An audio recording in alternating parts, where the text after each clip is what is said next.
하나님 편에 서는 자가 승리합니다라는 제목을 가지고 함께 말씀 나누기 원합니다. 여러분 혹시 이런 고민을 해보신 적이 있으십니까? 신앙을 지키는 게 너무나 힘들고 어렵다.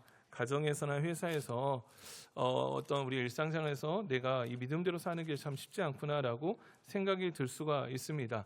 왜냐하면 혼자 믿는다면 더 그렇죠. 주변의 사람들이 믿지 않고 나 혼자만 예수를 믿는다라고 하면 정말 쉽지가 않습니다. 그래서 어떤 편해지는 방법이 있는데요. 그 편해지는 방법은 그냥 주변 사람들처럼 똑같게 살면 됩니다. 예수 믿지 않는 것처럼 행동하면 되고요. 믿음을 좀 더 포기하면 좀 세상살이가 좀 더 관계가 원만해질 겁니다. 그래서 우리가 친구들을 보면 그렇죠. 친구들을 만나면 야, 다른 이야기는 해도 좋은데 교회 이야기만 하지 마라고 말합니다. 왜 그럴까요? 그게 불편함으로 느껴지는 거죠. 귀스타브 르봉하고 가브리엘 타르드라는 이제 프랑스 심리학자가 처음으로 군중 심리에 대한 연구를 했습니다. 이 군중 심리라는 것은 정보 없이 오로지 다수의 사람들이 하는 선택을 따라하는 현상으로 모방 심리라고 말합니다. 즉 예를 들면 다수가 줄을 서 있으면 그곳에 가서 어떤 막연히 믿음이 생긴다는 거죠. 모든 사람이 가니까 그거를 하는 게 마음이 편하다라는 거예요. 여러분 우리가 음식점에 가가지고 음식을 선택할 때 보면 여러 사람이 가가지고 음식을 선택할 때 어떻게 합니까? 보통은 내가 먹고 싶은 게 있어요. 그런데 어떻게 하죠? 막 여러 사람들이 그 하나의 음식을 먹으면 갑자기 나도 내 생각을 바꿀 때가 있다는 거죠. 여러분 이게 그 군중 심리란 건데 여러분 신앙생활은 그렇게 하면 안 됩니다. 여러분 우리가 점점 예수 믿는 사람이 적어진 시대를 살아가고 있어요. 전에는 유럽이 선교 국가였습니다. 지금은 선교지 국가가 되었고요. 우리나라도 마찬가지입니다. 우리나라 기독교 인구가 한 30%까지 올라갔다고 예전에는 했는데 그게 이제 여의도 광장 뭐 그렇게 해서 예전에 그 사람들이 많이 모여서 100만 명이 이제 움직여서 그렇게 전도 운동이 일어났고 7, 80년도는 부흥 운동이 일어났는데 요즘은요. 우리 주변에는 그렇게 예수 믿는 사람이 많지 않은 시대를 살아가고 있습니다. 그래서 이제 이런 이제 생각이 드는 거죠. 많은 사람들이 예수 믿지 않는데 왜 나는 이렇게 불편하게 예수를 믿는가? 그러면서 포기하려는 유혹을 받을 수 있다라는 거예요.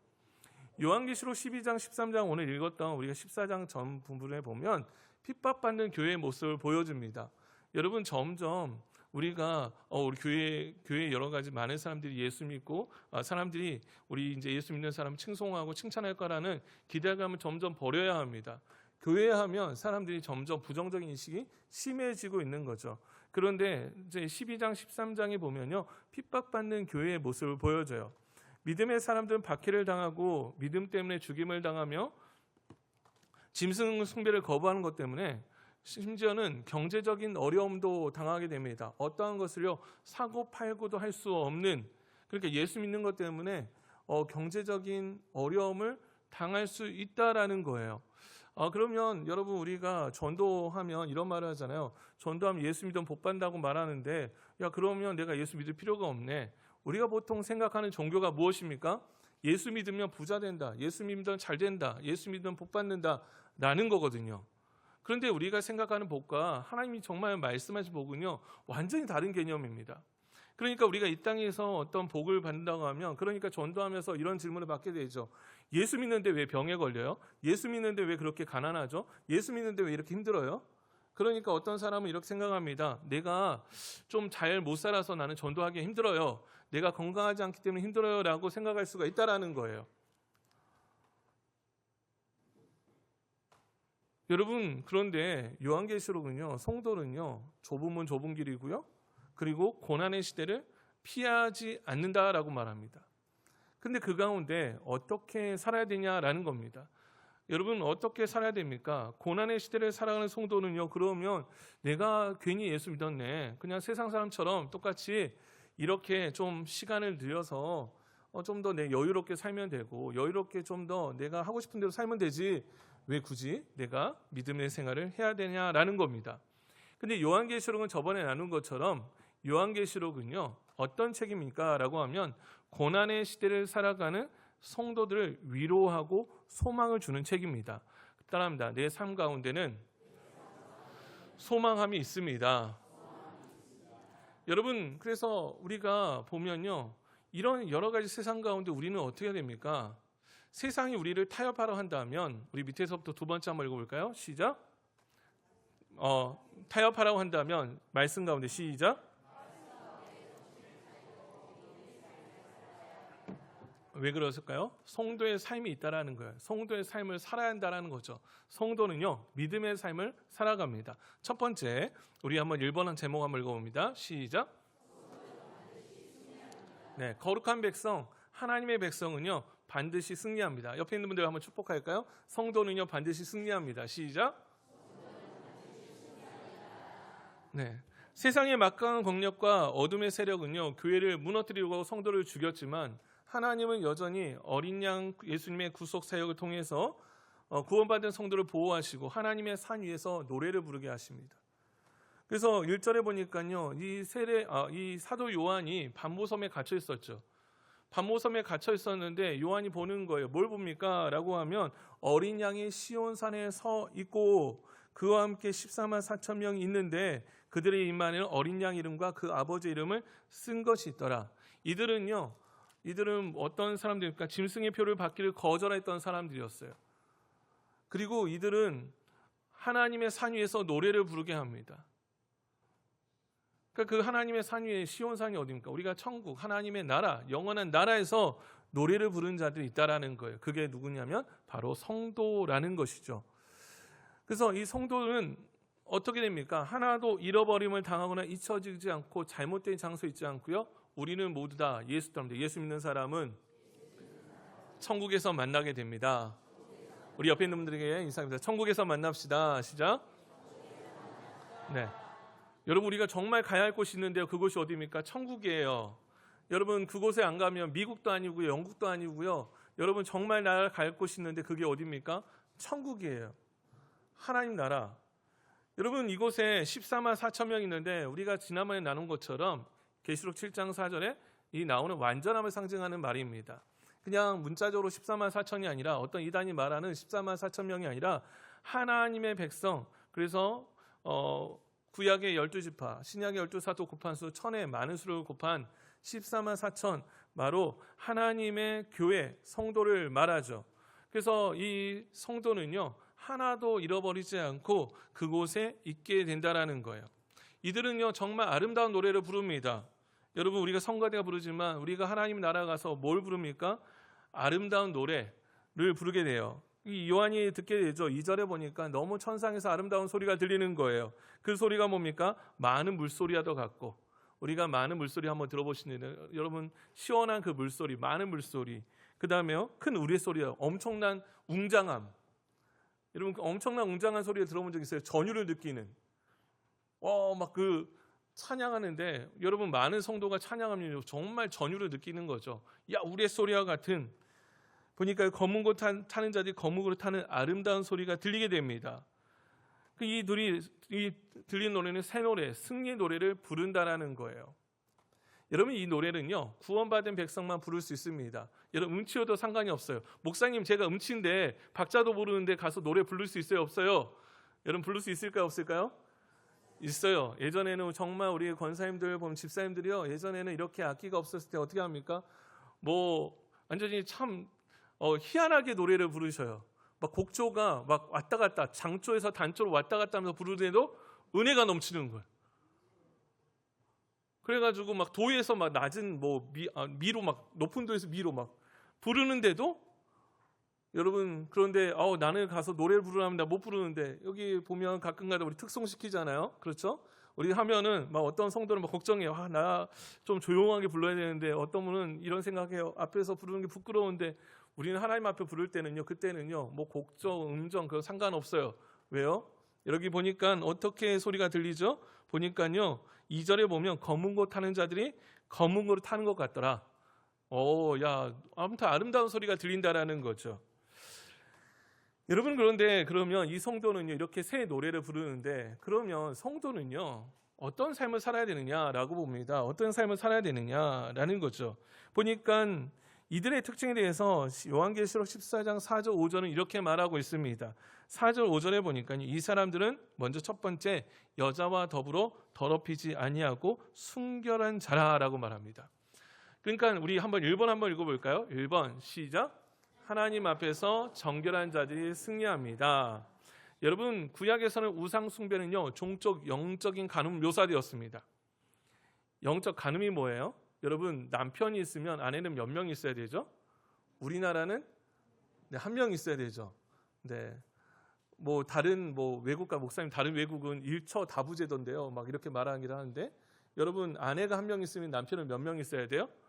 한 명 있어요. 다른 나라 같은 경우는 일처 다부제, 일부 다처제가 있고 일처 다부제가 있는 나라가 있어요. 그런데 여러분 만약에 우리나라의 정서상 한 명이 아니고 남편이 한 명인데 여성이 아내가 여러 명이면 여러분 그러면 그 가정은 완벽한 가정인가요?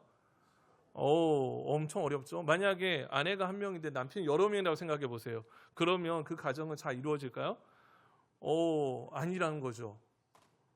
여러분 우리가 하나님을 섬기는데 다른 우상을 섬겨도 됩니까? 하나님을 우리가 섬기는데 다른 가서 우리가 어떤 점을 본다지 아니면 다른 신상에 가서 하면 됩니까? 안 된다라는 거죠. 제가 예전에 군대에서 있었던 이야기인데 한 병사를 만났습니다. 한 병사가 보니까 목에는 십자가 목걸이를 달고 있었고요. 손에는 수계를 받고 있었고요. 보니까 반지에는요 보니까 성단 반지를 달고 있었어요. 이 사람은 뭐죠? 여러 신들을 만났습니다. 군대에서 왜 만났을까요? 왜 만나냐면 훈련병 때 왜 만나냐면 맛있는 거 준다니까. 첫날은 첫 주는 교회 가고요. 두 번째 주는 법당 가고요. 세 번째는 성당 갔어요. 여러분 그런데 세례라는 게 뭐예요? 예수님만이 나의 주인이십니다라고 고백하는 건데 여러분 물론 그 가운데서 물론 유혹이 있죠. 근데 하나님은 백성들은요 정결해야 돼요. 그게 뭡니까? 신앙의 순결을 지킨다라는 거예요. 승리하는 성도는요 떠납니다. 유혹에 넘어지지 않고 분별합니다. 그래서 말씀의 기준이 있어요. 그래 성도는 신앙을 지키지. 성도의 신앙 따라서 죽도록 뭐하리라? 충성하리라. 여러분 그러니까 충성하는 것은 그대로 되어지는 게 아니라 아무리 여러분 이제 아까 전에 사병 이야기를 할게요. 그 군인이 교회에서 아무리 초코파이 주고 성당에서 아무리 햄버거를 줄지라도 안 가겠다는 믿음이 있어야 돼요. 아무리 여기 교회에서 초코파이 하나 줬는데 법당에서 여러분 콜라와 초코파이를 더 준다 해도 가야 돼요? 말아야 돼요? 말아야 돼요. 여러분 이게 너무 단순하게 말했잖아요. 이걸 좀 더 표현할까요? 여러분은 아무리 다른 종교에서 다른 곳에서 여러분 더 많은 이득을 준다고 하더라도 믿음은 바꾸는 게 아니라는 거예요. 두 번째 뭡니까? 두 번째 2번 한번 읽어볼까요? 시작. 어린 양이 어디로 인도하는지 따르는 자들입니다. 이런 마가복음 8장 34절 35절에 보면 정말 예수님이 어떻게 인도하시는지를 우리에게 보여주는데 여러분 정말 도전의 말씀이에요. 마가복음 8장 34절 35절 한번 읽어볼까요? 시작.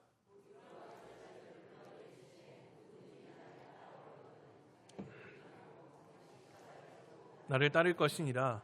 누구든지 자기 목숨을 구원하자고자 하면 잃을 것이요 누구든지 나와 복음을 위하여 자기 목숨을 잃으면 구원하리라. 여러분 목숨만큼 중요한 게 없잖아요. 그런데 여기서 뭐라고 말합니까? 제자들 부릅니다. 누구든지 나를 따라오려거든. 나를 따라올 거지. 그런데 자기를 부인하고 자기 십자가 지고 나를 따르라. 여러분 십자가 진다는 게 무거운 짐이죠. 십자가를 지고 날마다 주님을 따릅니다. 그런데 자기 목숨 우리가 정말 목숨이 중요하잖아요. 목숨을 위해서 살아가는데 그런데 여기서 예수님은 이 목적을 바꾸셔요. 뭡니까? 예수님과 복음을 위하여 자기 목숨, 자기 삶을 잃으면 어떻게 됩니까? 구원한다라는 거예요.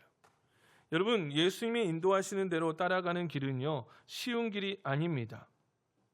예수님을 따르는 자들은 쉬운 길이 아니에요. 어디로 인도하는지 여러분 예수님이 정말 쉬운 길로 인도하면 따라가는 게 너무 좋죠. 그런데 우리가 예수님의 명령과 모범을 보면요 저는 이 말씀 묵상하다가 이 생각했어요. 예수님이 그런 거예요. 내가 누구에게 피해를 입었어요.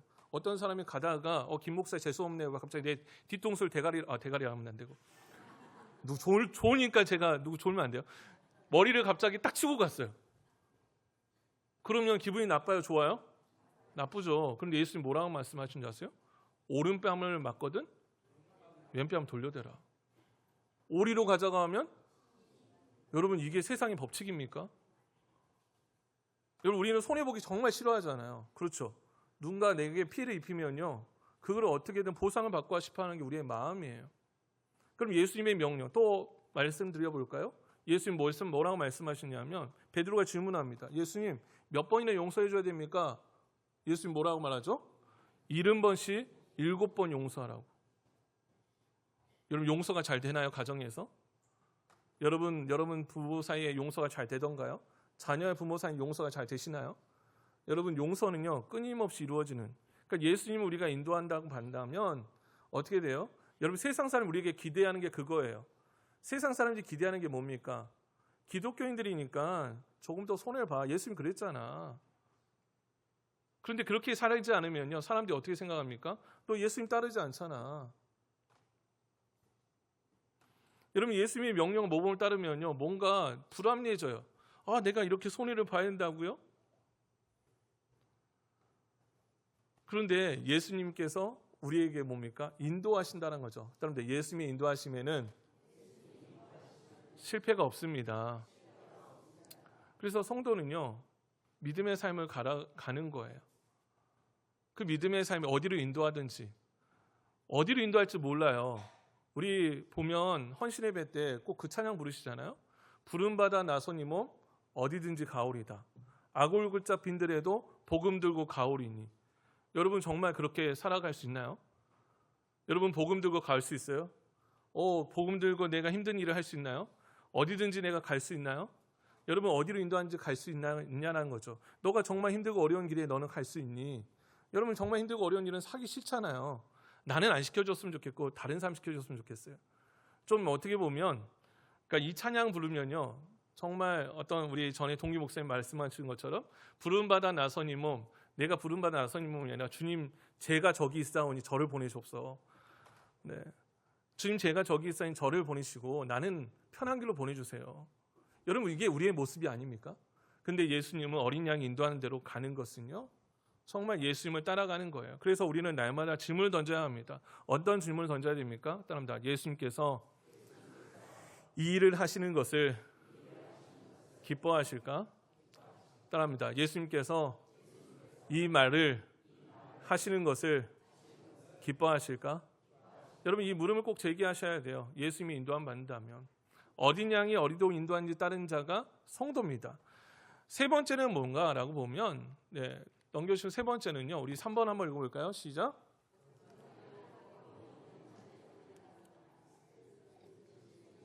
네, 거짓말이 없고 흠이 없는 자들입니다. 그러니까 그리스도인은요 정말 진실해야 돼요.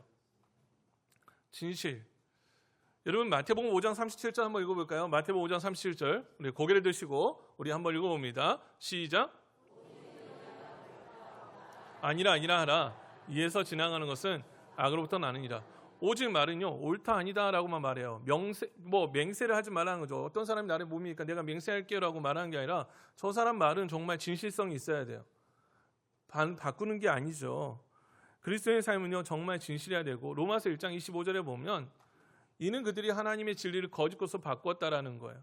피조물을 조물주보다. 왜 거짓으로 바꾸냐면 피조물, 하나님이 만드신 피조물을 조물주, 하나님보다 더 경배하고 섬겨서 거짓으로 바꿨다라는 거죠. 여러분 그래서 그리스도인의 삶 가운데는요 늘 진실하고 거룩해야 합니다. 이게 바로 성도의 모습이고 이런 사람이 승리예요.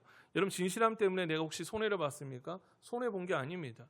진실하면요 결국 진실한 자가 승리합니다. 여러분 거짓은요 승리할 수가 없어요. 여러분 거짓말 해가지고 그게 거짓이 계속 가중되잖아요. 그래서 우리는 늘 진실해야 되고요. 두 번째 우리는 어떻게 살아야 되냐면 여러분 하나님 편에 서는 삶. 두 번째는요 2번 한번 읽어볼까요? 시작.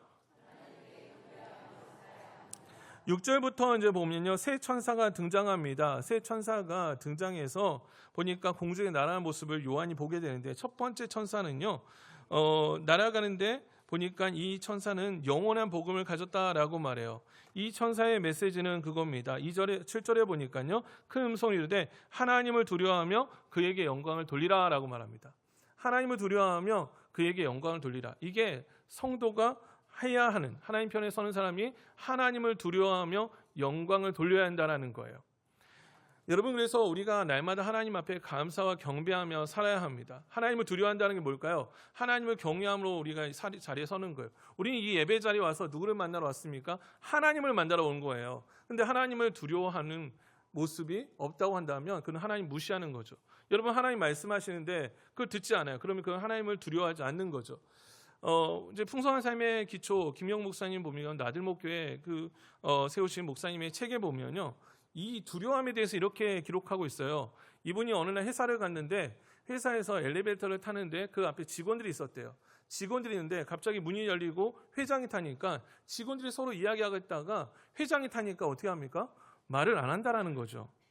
조용히 했다라는 거예요. 여러분, 하나님은요, 함부로 대할 대상이 아닙니다. 여러분, 하나님을 두려워해야 돼요. 하나님을 두려워하며 그 다음에 하나님 앞에 경배해야 합니다. 여러분, 하나님을요, 뭔가 내 종처럼 부리는 사람도 있죠. 하나님은 협박의 대상이 아니에요. 여러분, 하나님을 두려워하고 하나님을 경배해야 합니다. 왜 하나님을 경배해야 됩니까? 보니까요, 하나님은 어떤 분이시냐? 7절에 보면요, 7절 방송 띄워주시고 7절 보면 이렇게 말합니다. 이는 앞에 보면 줄을 그으시고, 이는 우리 한번 읽어볼까요? 왜 하나님을 두려워하고 경배해야 됩니까? 라는 겁니다. 7절 이는 시작. 바다와 물들의 근원을 만드신 이를 경배하라. 여기서 이제 두 가지, 하나님의 속성 두 가지가 들리는데, 하나님은 심판자이시고요, 하나님은 창조자이십니다. 그러니까 하나님은 심판의 시간이 이르렀다. 여러분, 우리 인생의 마지막에 심판의 시간, 우리의 인생에 어떻게 보면 판결을 받는 시간이 있어요. 그렇죠? 우리의 모든 사람은요, 한번 태어나면요 죽는 시간이 있습니다. 언제 죽을지 모르지만. 그러면 어떻게 됩니까? 우리의 공적은 하나님 앞에 나타나게 돼요. 그러니까 예수 믿는 사람은, 생명체에 기록된 사람들은 하나님 나라에 들어가지만 생명체에 기록되지 않는 사람들은 하나님 나라에 못 들어갑니다. 이게 바로 심판이죠. 그러니까 우리의 심판의 시간이, 그러니까 우리는 이 땅에서 지금 심판을 받는 이 시간이 마지막이 아니라 분명히 하나님 앞에 심판받는 날이 있다라는 거예요. 그래서 어떻게 합니까? 여러분, 좀 약간 이거를 표현하자면, 우리가 운전을 하잖아요. 운전을 하는데 운전하다가 속도를 내다가 줄일 때가 있어요. 언제 줄이냐면 카메라가 있을 때, 어떤 것에 대해서 우리가 주의할 때가 있습니다. 왜냐하면 그것에 의해서 내가 평가를 받을 때, 그러니까 우리의 삶은요, 언젠가 평가를 받는, 하나님이 우리를 보시고 우리의 삶을 평가할 날이 온다라는 거예요. 그래서 어떻게 됩니까? 하나님을 두려워하며 우리는 어떻게 살아야 돼요? 그에게, 성도의 삶은요, 하나님께 영광 돌려야 합니다. 아멘. 여러분, 우리가 잘못하면 누가 욕먹죠? 여러분 잘못하면요, 누가 욕먹어요? 하나님 욕먹어요. 여러분, 자녀가 잘못하면 누가 욕먹습니까? 부모 욕먹잖아요. 우리는 누구예요? 하나님의 자녀잖아요. 하나님, 우리 아버지 되시잖아요. 그럼 성도가 잘못 살면 누가 욕먹어요? 하나님 욕먹어요. 정말이에요. 내가 잘못 살잖아요. 그러면 사람들은 누구를 욕하냐면 하나님 욕하죠. 혹시 이런 말 들어본 적 있으세요? 야, 교회 갔는데 교회 가서 목사가 너한테 뭐 가르치든, 너는 교회 가서 뭐 배우고 왔니? 교회 가서 뭐 배우고 왔는데 이렇게 생활해? 당신 권사라면 권사는 그렇게 살아도 돼요? 장로는 그렇게 살아도 돼요? 물론 목사도 그렇게 살아도 돼요? 네. 여러분, 우리가 하나님을 두려워하며 경배하는 것은 무엇입니까? 하나님이 나를 평가한 날이 온다라는 거예요. 그러니까 사람들이 우리는 평가는 의식합니다. 여러분, 한국 사람들 특히요, 사람들의 이 눈을, 시선을 의식하는 거 더 아세요? 사람들이 나를 어떻게 볼까? 그런데 우리는 누구를 의식하며 살아야 되냐면 하나님을 의식하며 살아야 돼요. 이거를 놓치면요, 우리 성도의 삶이 무너지게 되어 있습니다. 하나님이라는, 하나님께서 나를 보고 평가하십니다.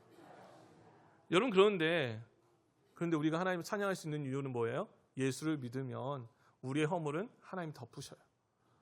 그리고 하나님은 어떤 분이십니까? 하늘과 땅과 모든 만물의 근원이신 하나님, 모든 것을 만드신 하나님이시기 때문에 그 하나님 앞에 우리는 예배하는 게 너무 당연하죠. 제가 이제 말씀을 준비하다가, 야, 예배 자리에 와서 어떻게 경배하는 게 뭘까라고 생각하다가, 경배하는 게 뭘까? 갑자기 어떤 영상이 떠오르기 시작했어요. 뭐 떠오르는데 뭐냐면, 짧은 영상이었는데 어떤 가수가 딱 나오니까 사람들이 어떻게 합니까?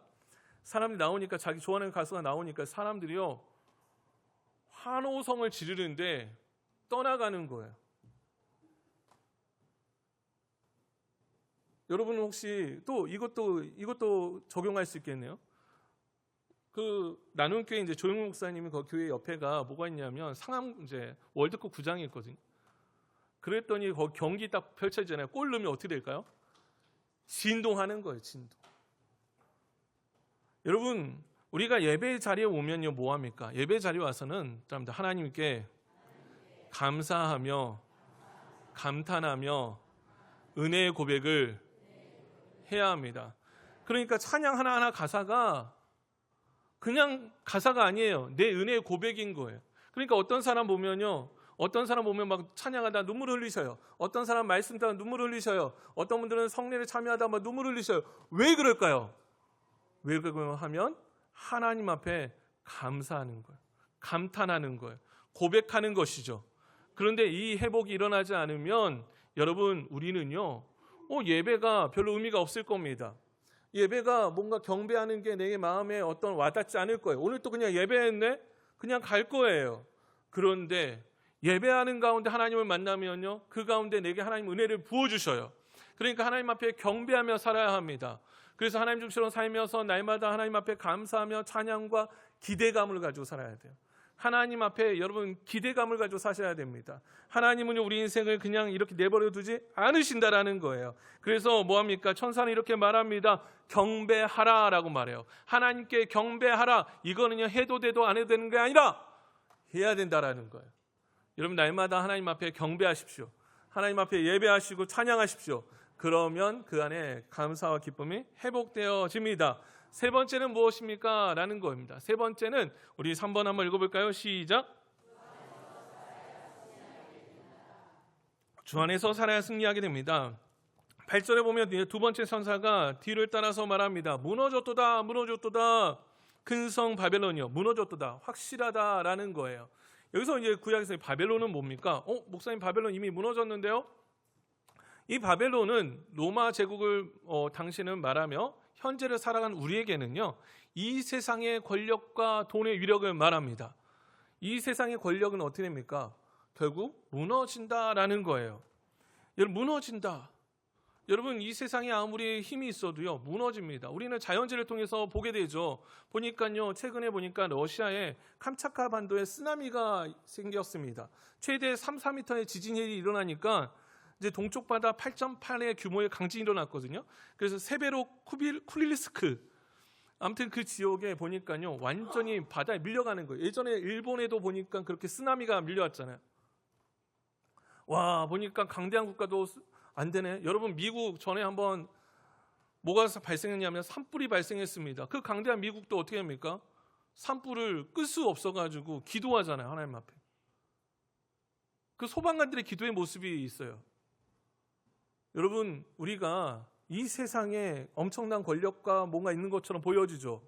그런데 그 모든 것들은요 결국 무너지게 된다라는 거예요. 무너진다. 그래서 하나님의 진노의 심판에서 피할 수 없다. 세 번째 천사가 9절에 보면 날아갑니다. 그 뒤를 따라 큰 소리로 이르되 만일 누구든지 짐승과 우상에게 경배하고 하나님께 경배하지 않고 우상에 경배하면 결국 어떻게 되냐?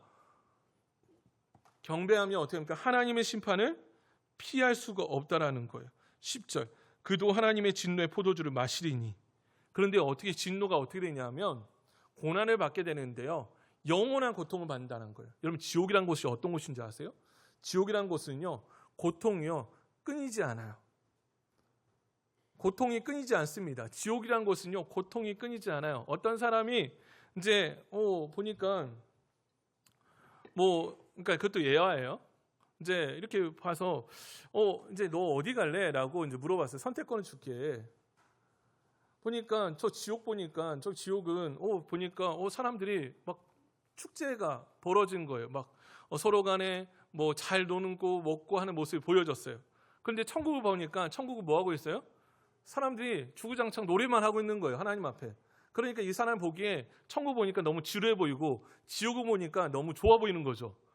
그래서 이제 이 사람이 결정했어요. 나는 지옥 가겠습니다. 그런데 가서 보니까 지옥이 어때요? 고통이었어요. 그러니까 이제 따지는 거죠. 왜 저번에 내가 봤을 때는 이 사람들이 놀고 이렇게 했는데 왜 지옥이 지금 이렇게 고통입니까? 했더니 야, 이건 천년 만에 오는 첫 번째 휴식이야. 그러니까 예화예요. 예화. 성경에 나온 이야기가 아니고. 여러분, 우리가 지옥이란 곳은 어떤 곳입니까? 고통으로 밤낮 쉼을 얻지 못하게 되는 곳입니다. 그래서 성도는 어떻게 삽니까? 여러분, 성도는요 어떻게 사냐면 바로 12절, 13절, 오늘 우리에게 주신 위로의 말씀이죠. 12절, 13절 시작. 계명과 예수에 대한 믿음을 지키는 자니라. 또 내가 들으니 하늘에서 음성이 나서 이르되 기록하라. 지금 이로 주 안에서 죽는 자들은 복이 있도다 하심에 성령이 이르시되 그러하다 그들이 수고를 그치고 쉬리니 이는 그들이 행한 일이 따름이라 하시더라. 제가 장례 때 종종 사용하는 이 성경 구절인데 우리가 보면 여기서 보니까요, 지금 이후로 주 안에서 죽는 자들은 복이 있다. 그러면 주 밖에 있는 사람이 있고 주 안에 있는 사람이 있죠. 여러분, 당시 초대교회 성도들은 이 말씀이 큰 위안이 됐습니다. 극심한 박해가 날로 성행하며 또 세상은 더욱더 악해지고 있는데 내가 이렇게 살아가는 게 무슨 의미가 있는가? 그런데 말하는 거예요. 하늘에서 음성이 나서 지금 밤모섬에 갇혀있는 사도 요한에게 말합니다. 기록하라 라고 말해요. 기록하라. 지금 이후로 주 안에서 죽는 자들은 복이 있다. 이들은 어떤 자들입니까? 하나님의 계명과 예수에 대한 믿음을 지키는 자들이다 라고 말합니다. 왜요? 수고를 그치고 쉰다라는 거예요. 천국은 어떤 곳입니까? 쉼이 있는 곳입니다. 영원히 쉼이 있는 곳이에요. 여러분, 그래서 우리는 그들이 행한 일에 따름이라. 인내하며 우리가 믿음의 삶을 살면 쉼이 있는 곳입니다. 주님 없는, 그럼요, 이것을 우리가 알게 되면 어떻게 됩니까? 주님 없는 인생들은 맞아야 할 비참한 운명들이 있다는 거예요. 그래서 우리는요, 그 사람들에게 이 복음을 증거하고 우리는 예수님을 따르는 길이 어렵더라도 이 믿음의 삶을 지키며 하나님을 바라보며 살아야 되는 것이죠. 우리 한번 요한계시록 14장 13절 한번 읽어봅니다. 시작. 이제부터 주님 안에서 죽는 사람들은 복이 있다. 그러자 성령께서 말씀하셨습니다. 그렇다. 그들은 수고를 그치고 쉬게 될 것이다. 그들을 따라다니기 때문이다. 여러분, 내가 행한 일 사람들이 알아주지 않는 것처럼 보이죠? 내가 행한 일이 어떤 의미 없는 것처럼 보여지죠? 이렇게 예배하는 게 내게 무슨 인생의 의미가 있냐라고 생각하는 것 같죠? 그런데 뭐죠? 그들의 수고를 그치고 쉬게 될 것이다. 그래서 뭡니까? 주 안에서 죽는 사람들은 뭐 한다? 복이 있다. 이게 바로 영생의 복이에요. 예수님은 우리에게 영생의 복을 준다고 말하지, 이 땅에서 여러분 성경에서 부자가 되게 해줄 거야 라고 말하는 것은 극히 일부분입니다. 하나님은요, 우리에게 영생의 축복을 준다고 말씀하셨어요. 그래서 우리는 현실로 인하여 힘들고 공고한 시간이 지나갈 때 이 장면을 눈에 담고 살아야 합니다. 요한계시록 14장 장면을 눈에 담고 살아야 돼요. 분명히 하나님은 나를 승리하게 하신다. 그래서 제가 이제 이 설교를 준비하다가 이 찬양이 떠올랐어요. 어떤 찬양이냐면 이 찬양입니다.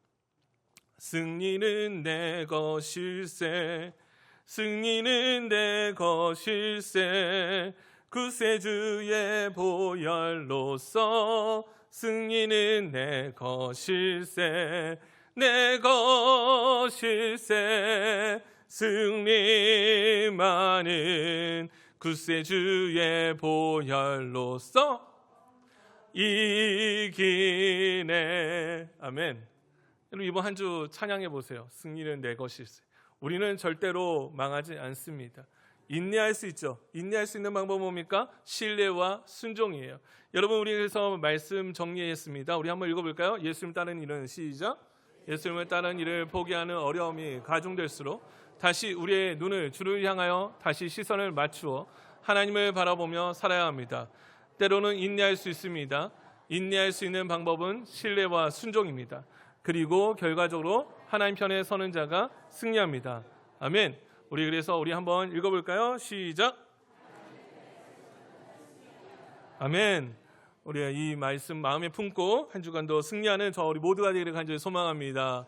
기도하겠습니다. 사랑하신 하나님, 현실의 삶이 힘들고 하나님 어렵습니다. 믿음 하나 지키는 것이 쉽지 않은 시대를 살아갑니다. 다른 사람들처럼 살면 참 편할 텐데라는 생각이 들 때가 있습니다.